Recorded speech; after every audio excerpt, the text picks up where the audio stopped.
boa noite a todos. Sejam muito bem-vindos a esta casa e que esta noite possa trazer para todos nós muita paz, muita energia boa, muito amor aos nossos corações e muito aprendizado também. Como de costume, eu vou abrir aqui o livrinho Minutos de Sabedoria. Vamos ver qual mensagem que veio para nós. Seja forte nos embates da vida e não desanime se o sofrimento o visitar em sua pessoa ou nas pessoas que lhe são caras. O sofrimento, além de purificar-nos, realiza o aprimoramento de nossa força interna. Ninguém consegue passar de ano sem prestar exame.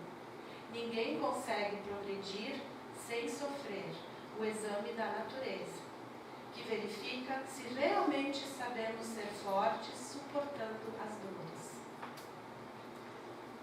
Então agora, meus queridos, vamos fazer uma prece e vamos pedir, amigo Jesus, rogamos que nos dê a Tua luz para aumentar as nossas forças interiores e suavizar as nossas lutas. Agradecemos a Deus a vida que temos e todo o amparo que recebemos em todos os momentos de nossa existência. Que as Tuas claridades divinas envolvam toda a Terra, todo o universo, em especial aos mais necessitados e aqueles que vivem fora do bem. Abençoa, Senhor, a palavra de nossa irmã expositora e as águas que aqui foram trazidas para magnetizar. Que a luz que aqui se encontra possa nos amparar a todos nós e nos acompanhe aos nossos lares. Que assim seja.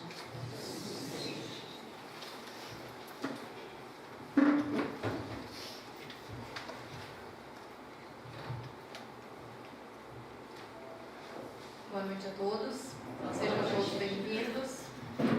Na noite de hoje eu vou falar sobre obediência e resignação. Na verdade, esse item eu trouxe uma parte do Evangelho, é o item 8 do capítulo 9, o capítulo intitulado Bem-aventurados que são brandos e pacíficos. Para quem não conhece ainda as obras do Espiritismo, o Evangelho é uma delas, do Pentateuco. O Evangelho é uma obra bastante consoladora e esclarecedora. Além do Evangelho, nós temos o Livro dos Espíritos. Na verdade, a doutrina apresenta o Livro dos Espíritos. E Allan Kardec, no Livro dos Espíritos, esclarece um pouco o que é o Espiritismo, o que é a vida após a morte. Na verdade, nós não somos seres que nascemos, pessoas, na verdade, espíritos que viemos de uma única encarnação. Nós somos espíritos imortais. E o Evangelho, ele esclarece algumas dúvidas. Ele não é trabalhado como forma de pergunta e resposta como o Livro dos Espíritos, mas ele é muito interessante para ser lido em casa, conversado e feito o Evangelho no lar. Ele é muito indicado porque o Evangelho no lar, ele acaba sendo uma ótima ferramenta para a harmonização do nosso lar. Quem já realiza o Evangelho sabe a mudança que isso significa na vibração no nosso lar. E quem quiser algum esclarecimento de como realizar o Evangelho, é uma forma bem simples, é indicado que seja feita uma vez por semana, no mesmo horário, e que seja lido então um trecho do Evangelho, e que neste momento as pessoas que têm interesse em participar da casa estejam neste local, num local específico, sentadas, e que se converse um pouco sobre uma partezinha do Evangelho. Mas sobre esse tema, obediência e resignação, eu vou trazer o trecho, o item, ele acaba sendo um pouco cortado, mas para ser comentado. Esse é o texto na íntegra, na verdade a parte que eu copiei do Evangelho. A doutrina de Jesus ensina em todos os seus pontos a obediência e a resignação como duas virtudes, companheiras da doçura e muito ativas, se bem os homens erradamente as confundem com negação de sentimento e vontade. A obediência é o consentimento da razão. A a resignação com o sentimento do coração. Forças ativas ambas, porquanto carregam o fardo das provações que a revolta insensata deixa cair. O pusilânime não pode ser resignado, aquele que tem raiva, do mesmo modo que o orgulhoso e o egoísta não podem ser obedientes. Então, são duas virtudes. A gente muitas vezes acaba relacionando essas características do ser humano, ou esse nosso comportamento perante a vida, de obediência e resignação, como formas passivas. Mas não, diante das vicissitudes, das dificuldades que nós enfrentamos, no momento que nós estamos sendo então resignados, é o momento que nós entendemos que nesse instante nós não podemos fazer nada a não ser pedir forças. Ou seja, nós não estamos no comando. E isso é algo que, um depoimento pessoal, eu coloquei na porta do meu armário algumas metas para o ano, e dentre elas estava não julgar as pessoas e lembrar constantemente que eu não estou no controle. Porque muitas vezes nós desejamos estar no controle das situações e isso acaba nos gerando uma angústia muito grande. Quando a gente acaba fugindo do controle em alguns casos, a gente acaba ficando muitas vezes mais ansioso. Resignação e obediência. O que é obediência? Ato ou efeito de obedecer. Submissão à vontade de alguém. Docilidade, sujeição, dependência. A obediência é submissão à vontade de alguém. A resignação é submissão aos infortúnios da vida, que na vida de todos nós são muitos. A pessoa que é resignada, ela não se revolta, ela não se incomoda tanto com alguns acontecimentos, sejam eles simples, sejam eles muito mais dolorosos. Mas claro, a dor de cada um, só cada um sabe. Eu não tenho como julgar como aquela pessoa está enfrentando aquela dificuldade na vida dela. Seja uma dificuldade de perda de emprego, seja uma dificuldade de rompimento de relacionamento, seja uma dificuldade financeira, uma dificuldade de relacionamento com qualquer pessoa do trabalho. Obediência e resignação não são virtudes passivas. Não é a negação do sentimento, nem negação da vontade. Nós não estamos negando o nosso sentimento. Nós estamos tentando lutar contra a revolta e tentando vencer aquela dificuldade. O que elas são? Virtudes ativas, com o sentimento da razão e do coração, onde a obediência da razão e a resignação do coração. O que o revoltado, a pessoa que se revolta diante das provas, acaba fazendo? Ela deixa cair o fardo. Cada um acaba carregando uma dificuldade, uma dor, um fardo. E a pessoa que acaba se revoltando, ela tem mais dificuldade de carregar aquele fardo, de vencer aquele obstáculo, de passar por aquele empecilho. Enquanto que a pessoa resignada, obediente, vai carregar o fardo, vai sentir o peso, vai doer sim, vai ser complicado, porque todos nós aqui, cada um tem a sua dificuldade a ser enfrentada, mas vai tentar ver o que eu posso aprender com esse fardo, o que eu posso aprender com essa dificuldade, e não procurar culpados. Por que eu estou carregando isso? Quem é que fez com que eu estivesse passando por isso, por esse problema? Se o problema é causado por nós, é importante que a gente reflita.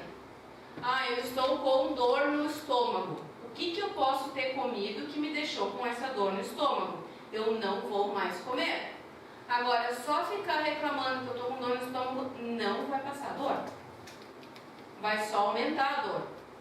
Agora, se eu me medicar, depois de um tempo passa a dor, eu tento ver o que eu não deveria ter comido e tento não comer. Ou eu estou me sentindo muito mal neste momento, não sei porquê. Muitas vezes é porque eu fiquei o dia inteiro reclamando simplesmente do calor, da política, do vizinho, do time do outro. E ao invés de eu conseguir ir adiante, ver as coisas positivas, isso vai me fazer mal. Porque não é só a comida que nos faz mal, os nossos sentimentos em relação aos outros também nos fazem mal. Motivo de resignação. A vida é um tempo especial que estamos vivendo na Terra, onde temos o desejo de desfrutar dos mais diferentes momentos. Vivemos momentos de alegria, contentamento, mas também momentos de dor, amargura e frustração. Não se enganem, aqui estou falando de vida em questão de nós estarmos encarnados. Mas quando acontece o nosso desencarne, ou seja, a morte de nosso corpo orgânico, o nosso espírito continua. Então, nós temos uma vida eterna, mas neste momento aqui nós estamos falando da vida dentro do mundo material. Vivemos um mundo de provas e expiações. Quem é que não ouviu já falar sobre isso? Estamos migrando para um mundo de regeneração, um mundo melhor. Mas nós estamos em um mundo de provas e expiações. Qual é a diferença? Prova são as necessidades que temos de apresentar o que aprendemos em prol do nosso progresso, seja ele intelectual, seja moral, seja espiritual. Eu vou passar por uma dificuldade que vai mostrar se eu sou uma pessoa com paciência. Como que eu vou passar por essa dificuldade? Como que eu vou ver se eu sou paciente? Durante o dia, eu vou estar vivendo situações que façam com que eu demonstre a minha paciência. Seja com o vizinho, seja com o motorista da frente, seja com a pessoa que vai me atender e me servir um lanche. Porque às vezes quando a gente está com fome, a pessoa demora para trazer o lanche. Eu estou exercitando a minha paciência diariamente. Estou exercitando a minha moral. Vou ficar falando mal dos outros só porque eu não concordo com o que os outros fazem. E vão surgindo no decorrer da nossa encarnação diferentes provas. Algumas maiores, algumas menores. Agora, as expiações é o pagamento de débitos, conserto de equívocos e rearranjo do que foi desarranjado. Algumas vezes nós não sabemos porque estamos passando por algumas situações, mas alguma coisa que a gente fez lá atrás, em uma vida anterior. Algumas vezes pode ser, inclusive, algumas coisas que nós fizemos nessa própria encarnação. E não adianta nós procurarmos onde nós erramos, porque ninguém consegue voltar lá atrás e mudar. O que a gente consegue? Consegue fazer um novo dia, consegue recomeçar cada dia. Agora, o passado serve para a gente aprender e não ficar se culpando, remoendo. A falta de resignação prolonga o sofrimento e prorroga nossas obrigações de rever ou quitar nossos erros. As dificuldades, elas existem. O sofrimento é que se torna opcional. Ali seria a questão da dor. Dor física, dor emocional. Muitas vezes vai depender de como nós vamos estar vivenciando essa dor. Se essa dor é vivenciada, muitas vezes nós vamos reviver, comentar, falar para todo mundo da nossa dor, ela começa a ser revivida e a gente começa a sofrer. Se alguma pessoa, vou usar um exemplo bem simples, uma amiga minha, ou uma pessoa que eu gosto muito, falou mal de mim ou falou alguma coisa para mim que eu não gostei. E eu vou lá e falo para uma colega minha que aquela pessoa falou aquilo de mim. Aí eu falo para outra pessoa e para outra. Toda vez que eu estou lembrando que aquela pessoa falou mal de mim ou veio e falou comigo de uma forma que eu não gostei, eu revivo um momento dolorido. Eu estou revivendo aquela dor. Então, nesse momento a gente começa o sofrimento. Acomodação é diferente de resignação. Acomodação é ficar parado e deixar que aconteça. Ou seja, um exemplo, Deus quer assim, eu nasci assim, você precisa assim, nada eu posso mudar. Isso é uma pessoa acomodada. Agora, uma pessoa resignada, ela tem a aceitação dinâmica, cujo limite é não parar de trabalhar, já que a proposta da vida é ação e atividade. Tenho essas dificuldades, mas Deus me concedeu energia e oportunidades para que realize uma transformação e saia dessa existência muito melhor do que quando aqui cheguei. Pode ser a mesma situação e as pessoas acabam encarando a mesma situação de formas diferentes. Se a pessoa acabou tendo uma dificuldade no trabalho, eu tenho um colega que é muito difícil. ai, eu não vou mudar, aquele colega é difícil também, não gosto dele, e fica falando mal dele para outras pessoas e cria aquela energia negativa. A gente acaba criando um relacionamento muito pesado, muito negativo com algumas pessoas, porque a gente não concorda da forma com que elas agem, da forma com que elas pensam, e aí muitas vezes a gente acaba dizendo, não, eu sou dessa forma, ou aquela pessoa daquela forma e não vou nem conversar. Agora, a resignação também está em compreender a pessoa no momento dela. Continuando o texto do item, Jesus foi a encarnação dessas virtudes que a antiguidade material desprezava.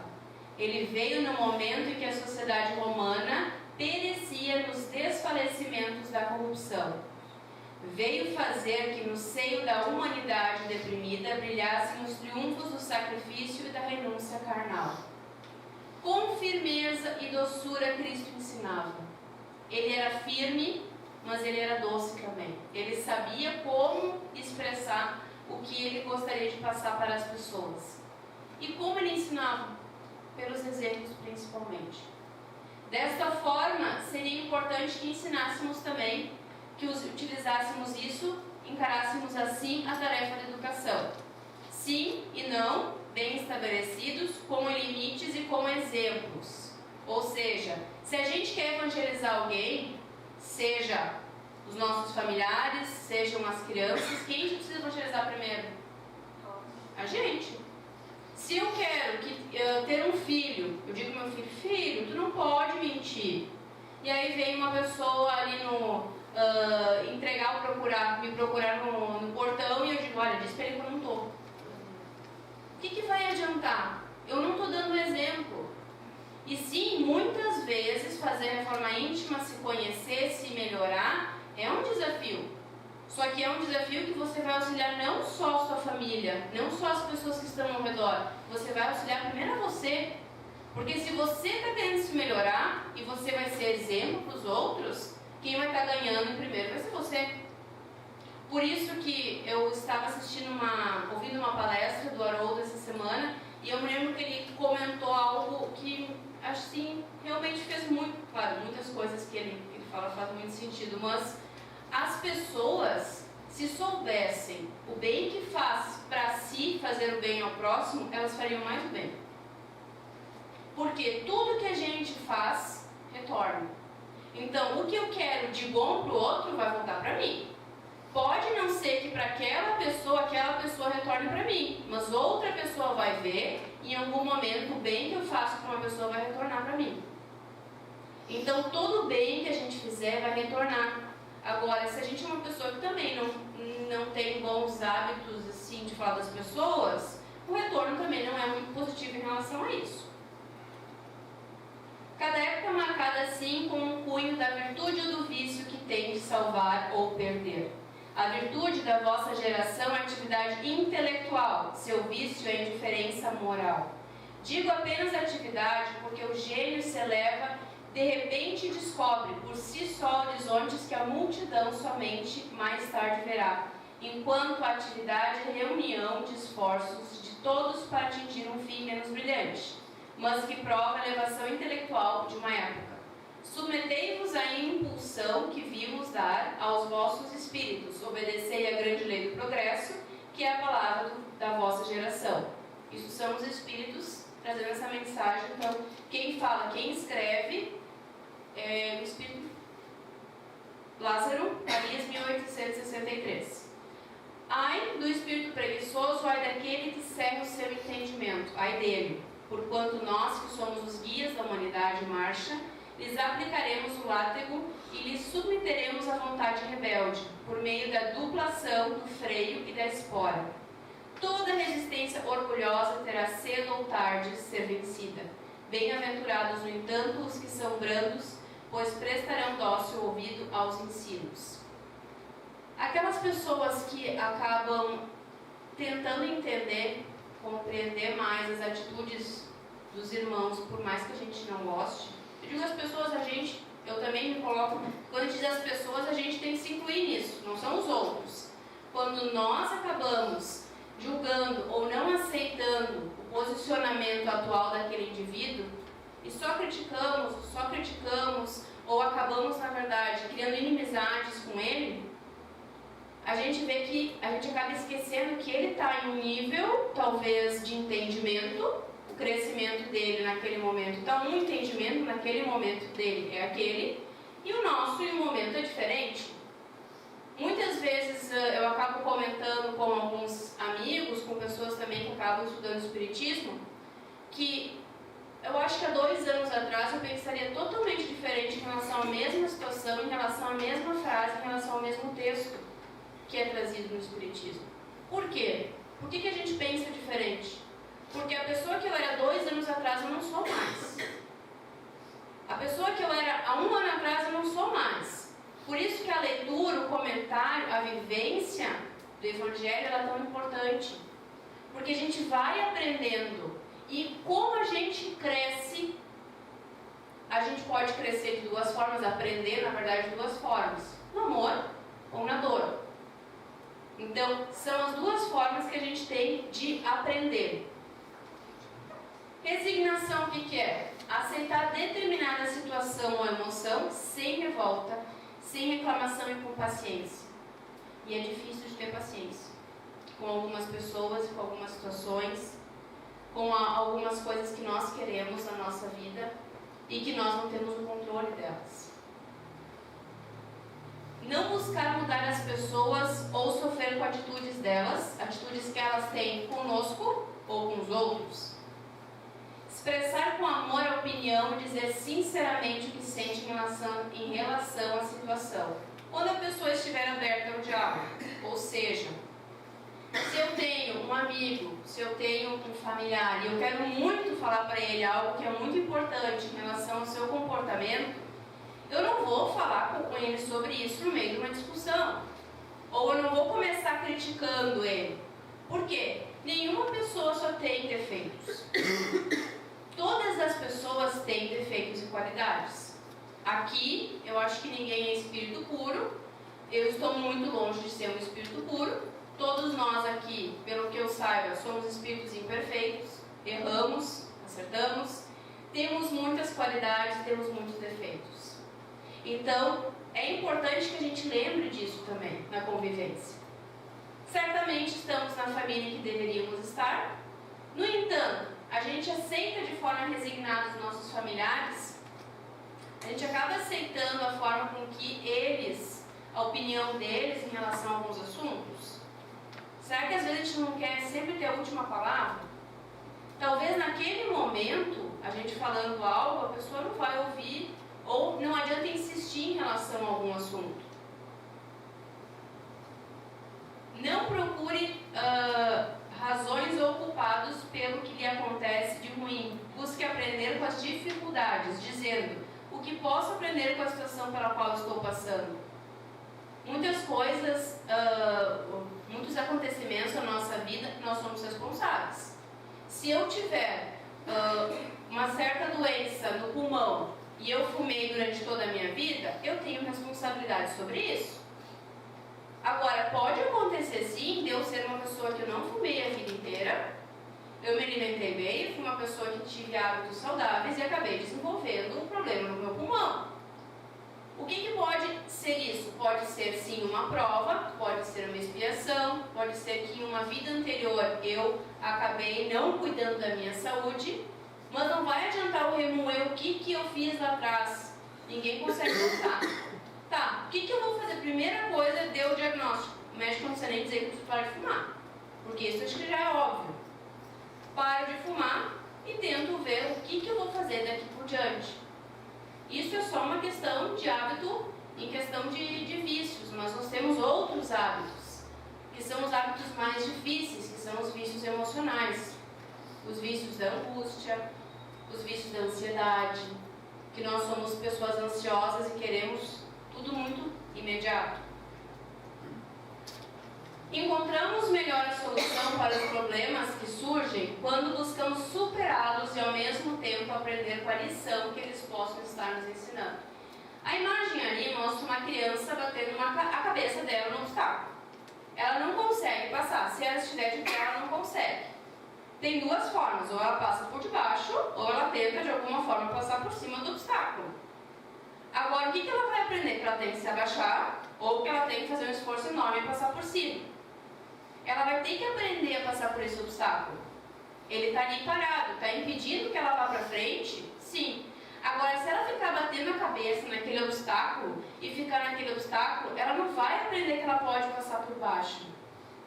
Vamos supor que aquele obstáculo ali seja a nossa encarnação, esta. O obstáculo anterior foi a passada, o próximo vai ser a futura. Eu estou parando ali com uma determinada situação nessa encarnação e batendo ali a cabeça que eu não consigo passar por esse obstáculo. Se eu desencarnar e não conseguir passar por esse obstáculo, ele continua ali. E alguns obstáculos eles vêm de formas diferentes às vezes, algumas dificuldades. Eles acabam vindo com uma outra roupagem, mas acabam vindo se a gente não conseguiu vencer eles. Uma encarnação ele vem na próxima.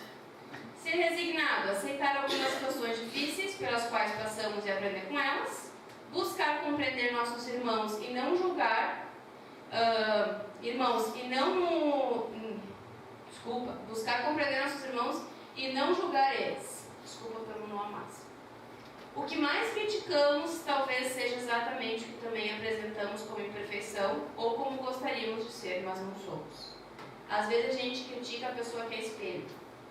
Ela tem a mesma imperfeição que eu, o que me incomoda nela é o que eu estou tentando vencer e não consigo. E às vezes eu critico ela por quê? Porque ela tem talvez uma qualidade que eu gostaria, e aí eu arranjo um outro defeito que ela tem, porque com certeza todos nós temos defeitos, para criticar, para muitas vezes dizer, olha, ela tem aquela imperfeição. Por quê? Porque nós temos a inveja. Se a gente reconhece a inveja, é o primeiro passo. Reconhecer a imperfeição é o primeiro passo. Aí o que eu faço? Eu fico ali, entendendo que eu sou invejoso e tento vencer ela.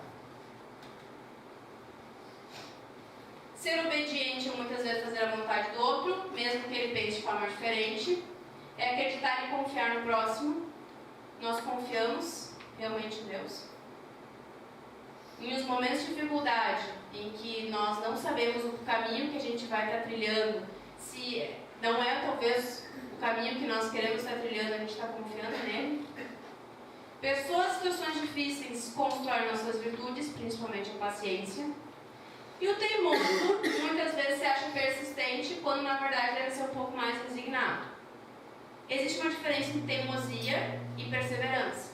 O teimoso faz a mesma coisa, do mesmo jeito, e obtém o mesmo resultado. O perseverante, para atingir um objetivo, ele faz ações diferentes, porque não conseguiu atingir aquilo que queria. Só que vale lembrar que nem tudo que nós queremos é para o nosso bem. Então, muitas vezes nós queremos aquela vaga de emprego, mas naquele emprego talvez nós não seríamos felizes. Nós queremos morar naquela cidade e não dá nada fecha, a gente não consegue, mas talvez lá a gente não seria feliz. A gente quer ser rico, talvez. Mas a gente não sabe se na outra encarnação a gente não foi e fez muita coisa errada tendo muito dinheiro.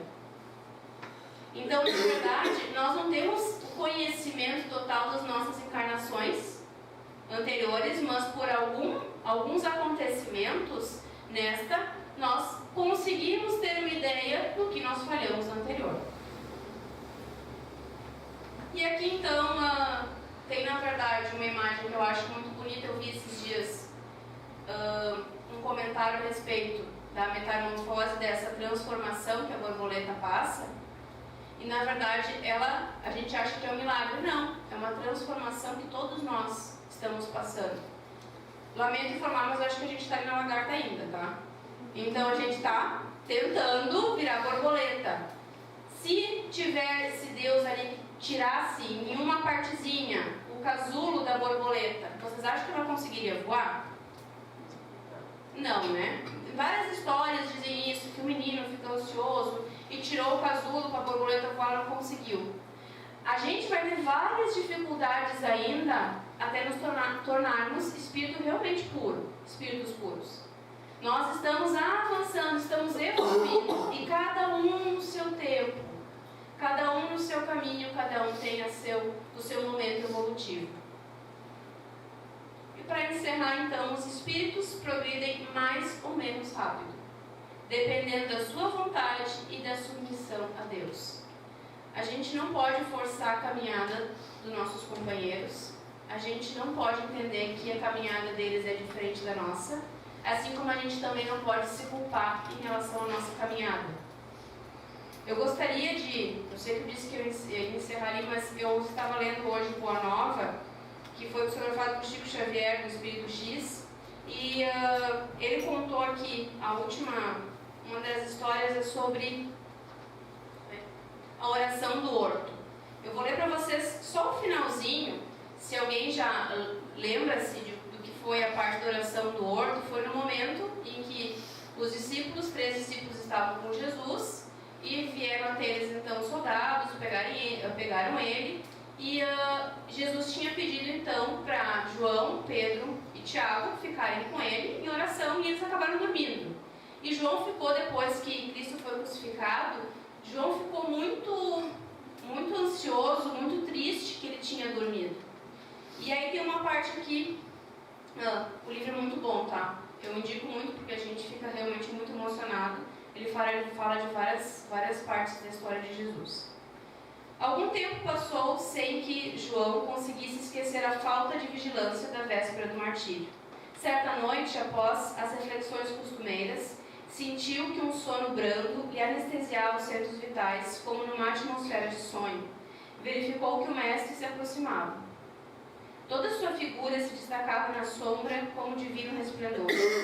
Precedendo suas palavras o sereno sorriso dos tempos idos, disse-lhe Jesus: João, a minha soledade do horto é também um ensinamento do Evangelho e uma exemplificação. Ela significará para quantos vierem em nossos passos que cada espírito na terra tem de ascender sozinho ao calvário de sua redenção, muitas vezes com a despreocupação dos entes mais amados do mundo. Em face dessa lição, o discípulo do futuro compreenderá que a sua marcha tem que ser solitária, uma vez que seus familiares e companheiros de confiança se entregam ao sono da indiferença. Doravante, pois, aprendendo a necessidade do valor individual no testemunho, nunca deixeis de orar e vigiar. Muito obrigado, boa noite a todos e passemos agora então para o momento do passe. Senhor da vida, Deus Pai de todos nós, enquanto recebemos paz, energias vindas de Ti, queremos agradecer a vida que temos, todo o aprendizado que recebemos, a oportunidade de nesta casa recebermos o amparo e as bênçãos vindas do alto. Por alguns instantes, em silêncio, ouvindo essa música harmoniosa, recebamos nesse instante todas as energias que merecemos.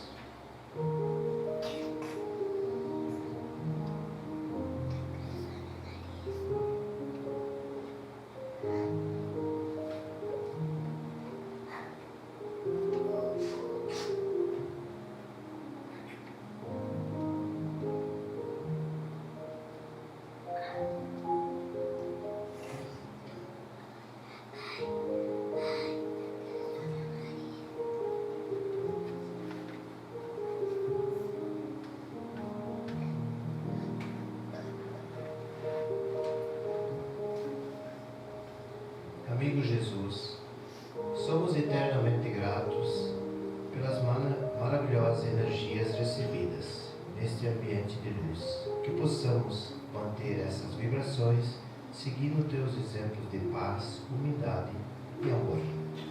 Vão em paz, meus irmãos, e que Deus abençoe a todos nós.